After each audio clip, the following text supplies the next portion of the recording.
Well, we propose to start out the class by letting them know that the country they live in, the United States of America, has a birth certificate, which is called the Declaration of Independence and signed by the signers, of course.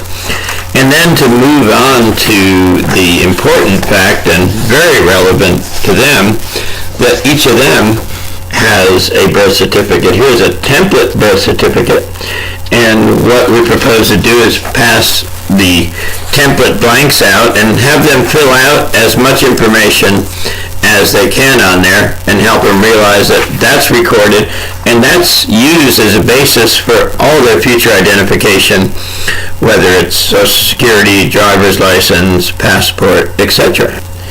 And we help them to see that while their birth certificate is their personal primary source, that in fact their whole lives they have been making history.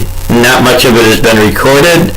Some may be in the form of social media posts or videos as a child or pictures or an essay from school, etc.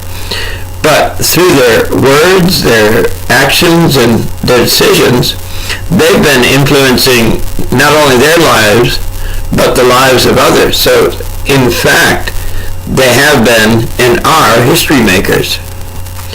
And now we propose to move from being history makers to recording history being made by asking students to film one another in class as volunteer students share those things that are meaningful to them in their lives, and those are recorded, and also the camera persons are recorded who did the recording.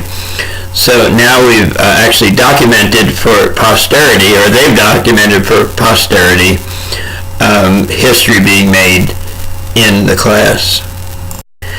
And then we begin to show them a series of primary sources from the 20th, 19th, and 18th centuries and encourage them to look at them. We pass them around the class. Here's the 1906 San Francisco earthquake, an original newspaper. Here's an original weekly magazine that's showing immigrants in New York in 1874.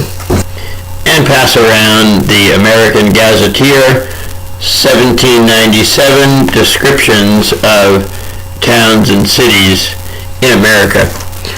All the while as they're looking at those, asking them to consider, is the history that they've made or are making or will make any less important than the history that was made in the 20th, 19th, and 18th centuries?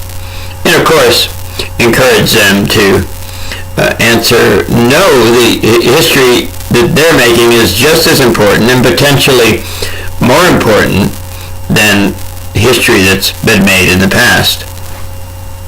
And then we propose to offer a paraphrase of a quote from Benjamin Franklin, who said, if you want your life to be remembered, either write something worth reading or do something worth being written about.